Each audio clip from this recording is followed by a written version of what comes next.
Ladies and gentlemen, it is my privilege to announce our next speaker for today. Her topic is Goodbye Murphy, Hello Happiness. Please welcome with a warm applause on stage, Michelle Marie Shockley.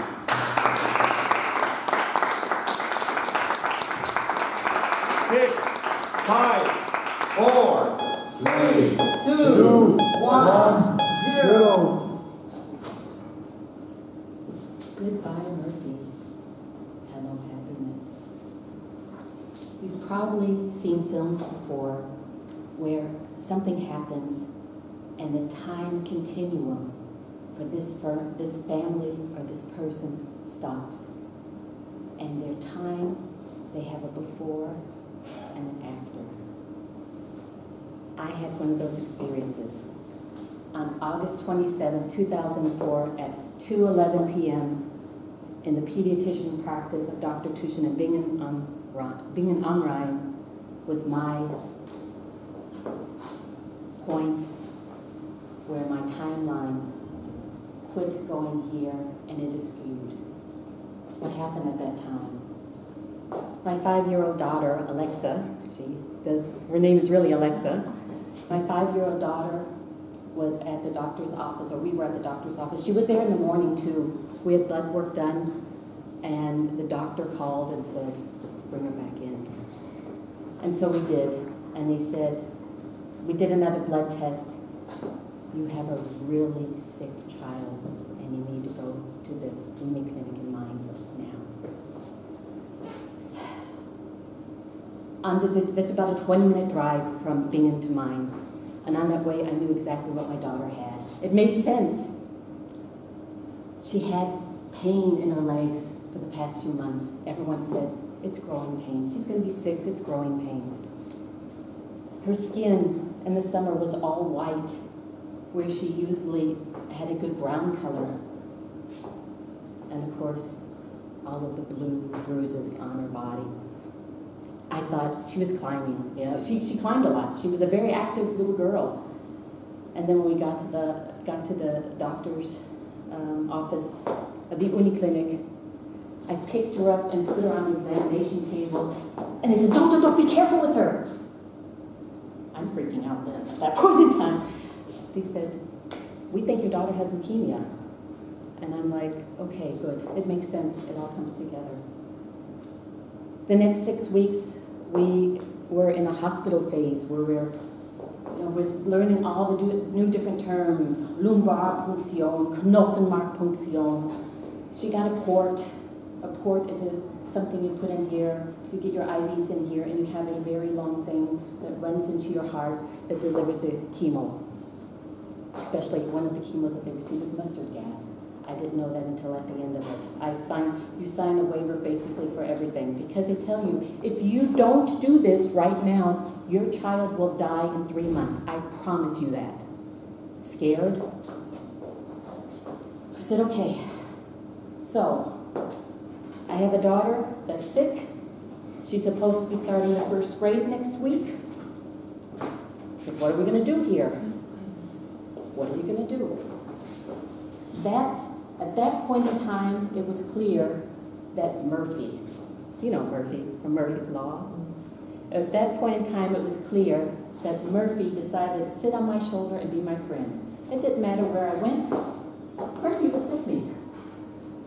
When we were talking to the doctors, Murphy was with me because my daughter, her situation was so serious at that point in time, she had the same protocol as the teenagers did. For a while there, we dealt with things every day. You know, I still have the smell today of vomit and the smell of sterillium, and I still hear the peeping of all of the different pumps. And you have to imagine these are children. Luckily, we were in a children's clinic. And so they would ride the bobby cars. And here, as parents, we're holding the IV pole running behind the child You know, they're going the body car. Luckily, the IV lines were over 2 meters long, so we had a chance to keep up with the kids in the long run. But at the point in time when all of these things are happening and I'm fighting for the rights of my daughter, at all of this in December, my daughter says, Mama, I have golden locks. I said, what? I said, how do you know that? Mom, I'm pulling my hair out. I see my golden locks. And that's when I said, no more. I said, Murphy, I'm kicking you to the curb. You're getting out of my life. We're doing this different. And from that day forward, we did things different. From that day forward, I made the decision, I'm taking control of my life. I'm going to change my perspective. I can't change the situation. If she lives or dies, I can't change that. But what I can change is how I look at the situation. And at that point in time, I developed the Cults method. The Cults method is simple. The first step I did on that day in December when my daughter called me up and said she has golden locks that she's pulling out.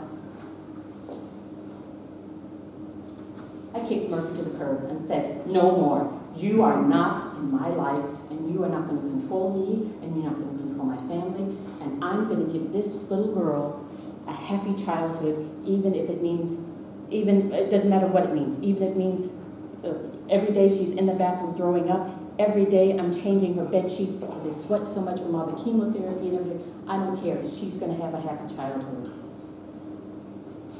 So I kicked Murphy to the curb. He's out. What's the next situation? What's the next step? My next step? I accepted the situation as it was. Like I said, it is a life or death situation. You don't know how it's going to end. My daughter had, over the first 3 months, she had about 4 liters of blood that she got transfused because their leukocytes are so down that they have to have blood from other people in order to fill them back up. Little vampires, we would call them, when they get the blood. What's the next thing in this step? After accepting, I had to learn to let go because I cannot control everything. But what I can control, I did. I made sure she got up in the morning, she got dressed, she brushed her teeth, she went into the school in the hospital, and when she was at home, she was homeschooled. And I said, I don't care. You're getting dressed every day. I don't care how bad you feel. A lot of the children stayed in their pajamas the whole day. I said, not you. You are getting dressed. And we did that every day. And you still have your responsibility. And when she was home, she still had to clean up her toys. We treated her as normal as we could, just I couldn't take her shopping. I was jealous. I was jealous of the other families, that they would go shopping at Breva or Globus, and they had their children with them. I couldn't, because when she went out, she had on her scarf to hide that her hair was gone, and she had on her mask. And so we went to the movies with her one time, and it was a small movie theater in Bingen. We sat there, the 4 of us, so my husband, my son, my daughter, and myself. There was a family in front of us. They were scared to death of us because our daughter had a face mask on. This was 2004, 2005. And they thought that they were going to catch something from her. I said, no, you're the threat to my daughter. My daughter's not a threat to you. We learn to let go. The next big point is take the situation and turn it into something good. And you're probably asking, how can you turn a situation with a child that has leukemia into something good? You can. You really can. There are 2 different sides to the story. For me personally, I was able to improve my relationship with my Creator. That is how I turned it into something good for me. But my daughter became extremely independent. She had to spend the night, and I was only allowed to stay with her in the hospital the first 2 nights. And after that, she had to stay there by herself. The first run was 6 weeks long. 6 weeks every night. I was there 12 hours a day with her, but I went home at night to sleep. And so she had to learn to fend for herself in the evening. And she did a great job with that. And the last step in my CALDS method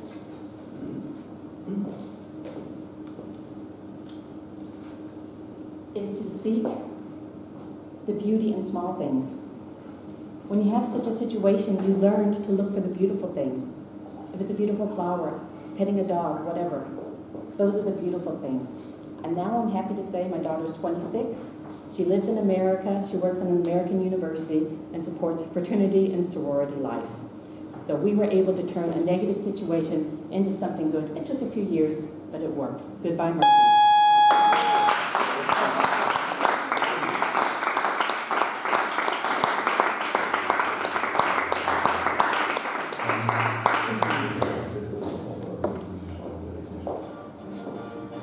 Zu viel Luftfeuchtigkeit, ja. Das ist nicht gut für die Locken, das ist... Okay, 1 minute break.